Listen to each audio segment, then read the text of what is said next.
Everybody loves memes and everybody loves crypto scams. So why don't we take the crypto scams and turn them into memes? Undeniable logic. Yes, that's precisely where the industry is at right now, and one of the biggest possible examples ever just happened in real time. Brace yourselves for a banger of a CoffeeZilla video on it soon, because the Hawk Tuah girl, overnight famous after she said Hawk Tuah during a random interview and the internet decided to just obsess over it, the Hawk Tuah girl offered up her own crypto token, which went to a $500 million valuation almost instantly before cratering and basically losing everyone's money, except the insiders. They all kind of got rich. Actually, side note, she has the third most popular podcast in the entire United States, which I did not know before making this video. It's behind Tucker Carlson and Joe Rogan. She's third, which is kind of insane when you think about it, but I didn't realize she was actually that popular. So this kind of all makes a little bit more sense in that context. Massive influencer, crypto token, rug pull scam, everybody loses money, right? When you put it in that lens, like, makes a lot more sense. But yeah, I realized that after scripting the video, so I added in postscript. Continuing.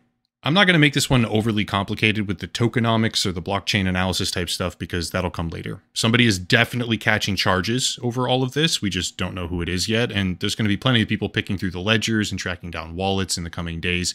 However, since I just got done listening to a Twitter Spaces, which is a really stupid format for discussing anything, but it is what it is. Since I just got done listening to one of those like Twitter podcasts about everything, where the founders of the token desperately flail around trying to defend themselves, and because the absurdity of the entire situation is through the roof, I wanted to do a sort of tip of the spear take on how Hawk Tuah just became one of the most flagrant crypto scams in modern history. Here it is. Hawk Tuah, the token at least called Hawk, was apparently offered by a Cayman Islands legal foundation, which is supposedly how these things are done so that they can offer the tokens under a proper regulatory framework. Seems fine. Actually, to be completely honest, that sounds a whole lot more like evading the law as opposed to following it, but that's an opinion, just to be clear. Not sure what exactly the foundation's name is, there's a lot of them, but structuring the token in a way that isn't just point blank illegal here domestically in the United States seems like at least maybe an okay start. Not that it ultimately made a difference, but whatever. According to pretty much every single media publication who covered this, and according to the apparent founders themselves, while they desperately tried to downplay things and make it seem like they didn't just rug pull the entire community for millions of dollars, a percentage of the entire token supply, they say 17% a few times, so we'll go with that, was offered to insiders through the use of SAFTs, which stands for Simple Agreement for Future Tokens. But those insiders, who were given millions of dollars, many millions of dollars worth of these tokens well in advance, had no lockup period, as it's called, which basically means they could sell whenever they wanted to.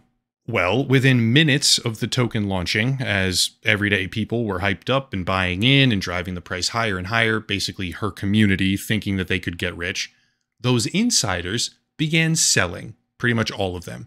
And what resulted was a token that rose to a $500 million market cap in minutes, only to come crashing back down, wiping out untold millions in the process, and earning someone, we don't know precisely who at this point, someone earned millions of dollars in transaction fees as well.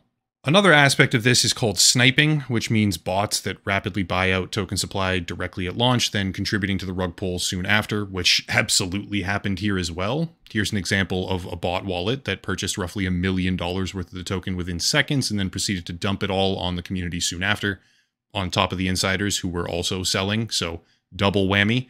But the team behind this token claims to have tried to stop these snipers from having so much of an effect. Clearly, it didn't work. Snipers had a monumental impact alongside pre-sale investors, snapping up huge amounts of the token and overall exacerbating the disaster. But I did want to mention that this isn't just a standard rug pull. It's also an abject failure of design. So that's fun. It's pretty cut and dry if you think about it. Failed management, rug pull, classic scam in the end overall. However, it gets more interesting than that because according to Bubble Maps, which is a tool for visualizing crypto holdings, posted by the actual social media account for that tool, like the company that makes it, there was a graph put out showcasing that 97% of the entire token supply in total belonged to a single cluster of interconnected wallets. Incidentally, the same cluster that was non-stop selling and cratering the price. And the primary wallets that were sniping, by the way, as well. You can see this one, the one that I gave as an example prior, which begins with HII ending with RNN, which is number 12 on the Bubble Maps graph in the cluster identified. That's pretty bad off rip. Making a token, offering millions in a pre-sale, having zero lockup, and then letting those investors, or insiders rather, dump everything on the community as soon as it goes live is bad by itself, 100%. But what makes it all so much more hilarious and terrible, I know people just lost money, but forgive me if my sympathy isn't that high for the crypto gambling addicts who lost their life savings on a meme coin called Hawk Tuah. Okay, at a certain point, you have to take responsibility for your poor decisions. But the thing that really dials it up a notch is how Haley Welsh, the girl behind the meme, and her managers maybe, or the people who helped her launch the token, or at least insiders who felt like they needed to explain themselves, went public on a Twitter Spaces trying to explain everything. It was a complete disaster, and I have to laugh a little bit when I think about the lawyers who will inevitably be involved in all this, listening back and just being completely floored by how stupid these people are. But primarily this guy right here, Doc Hollywood, and also this guy named Over Here, who apparently may be the person or entity who actually launched the damn thing, go on this yapping spree, like non-stop yapping, while saying basically nothing, and just digging themselves a grave over how it's unfortunate that this happened, but it's all about community, guys. There's one part, I'm not kidding, okay? I'm being entirely serious here. There's one part where the Doc Hollywood guy literally says, "You should be kissing my ass because I'm trying to give tokens to people." Okay? He goes on to say, "I don't care about the price. It could go to zero for all I care. But I'm trying to get people interested in crypto. Maybe they go on to be interested in other meme coins after this."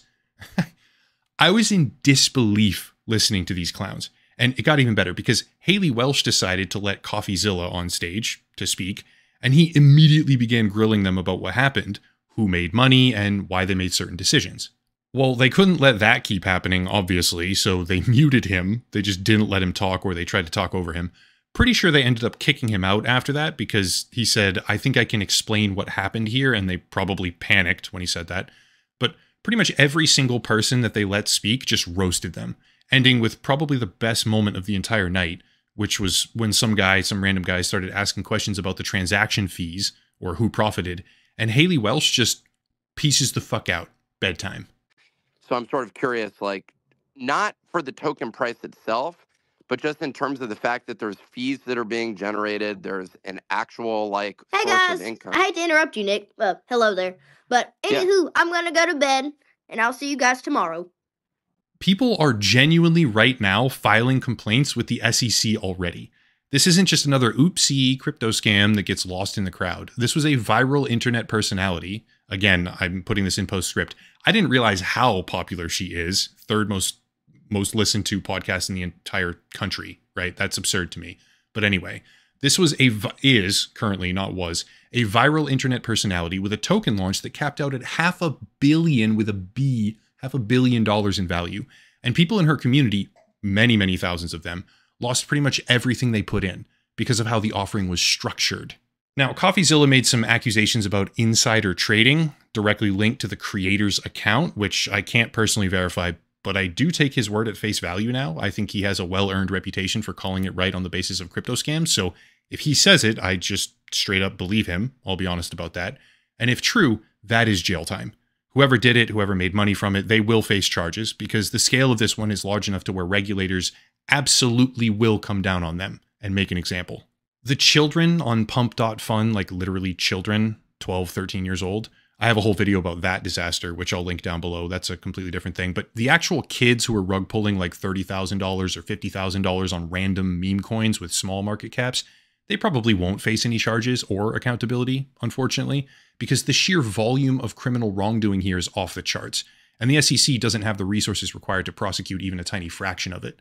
But what they are doing is headhunting. They want to find people and make examples out of them. Icarus type situation, fly too close to the sun, get burned. And this right here is way too close to the sun. Somebody is gonna get burned. By the way, while making this video, I also shot a DM to CoffeeZilla because as I was listening to the space and hearing him ask valid, legitimate questions, and suddenly he disappeared, I wanted to ask if they had booted him right when he started to kind of like hold their feet to the fire. And the answer is yes. They muted and removed him as a speaker as soon as he started asking valid questions in the space. So they're just straight up trying to dodge accountability if I've ever seen it. and it's going to bite them really hard. In my opinion, the person who's ultimately going to get harmed by this probably isn't, I don't know, but I don't think it's going to be Haley Welsh herself. She doesn't know nearly enough about any of this to pull off a con of this magnitude, but the people she hired, or at least the people around her who did the actual offering, yeah, somebody's going to go down for it. She can go to bed if she wants to when the questions get too hot, but there's no running from the fact that millions of dollars got wiped out, and the people who lost it aren't just going to up and forget what happened here. They're not moving on anytime soon from this. By the way, I'll happily link to the SEC investor complaint form down below this video as well. Not sure how many people watching actually have holdings of the Hawk Tuah token that they can claim as damages. If you do, I'm very sorry for your recent lapse in critical thinking. But for anyone interested, lapsed critical thinking does not mean that you should have your money stolen from you, so have at it. Hilariously, I just keep finding things to add right now. There's a law firm called Berwick Law that's actively looking for people that lost money on the Hawk token. Like, they're headhunting. So yeah, Berwick Law, they said this on Twitter. They want people to reach out to them if they lost money. Become a client, right? Like, here's the form. So I guess I'll link that down below too. But people did take notice of this. Like, it turned heads. There's going to be repercussions. Bottom line, Hawk Tuah is yet another classic example of wealth redistribution, where the meager holdings of the many, the 99% if you will, get redistributed to the top 1% of the ecosystem, who all too often in the crypto industry at least, are willing to lie, cheat, and steal in the pursuit of personal wealth. Most people picture the term wealth redistribution as this awesome utopian concept where they get showered with capital from those undeserving rich people, but in reality, it's when the con men get everything because they lied to you. So that's a lot more indicative of the reality in crypto. Anyway, short video, spur of the moment. Stay tuned for the more comprehensive coverage that comes after, especially if I can narrow down who precisely is behind this Cayman Islands Foundation or the insider fundraising that happened early on. But either way, there's a lot of people looking into it now, and it's only a matter of time before everything comes out. Again, somebody will go down for this one. Mark my words. It's a prediction, official prediction. I'll circle back to it eventually when it happens. That's it. If you want to support the channel, check out the links down below. A special VPN deal, locals and Patreon, channel memberships, merchandise, etc., etc. But I'll cut it there and stop rambling. As always, thank you all for watching. Question everything, and have a nice night.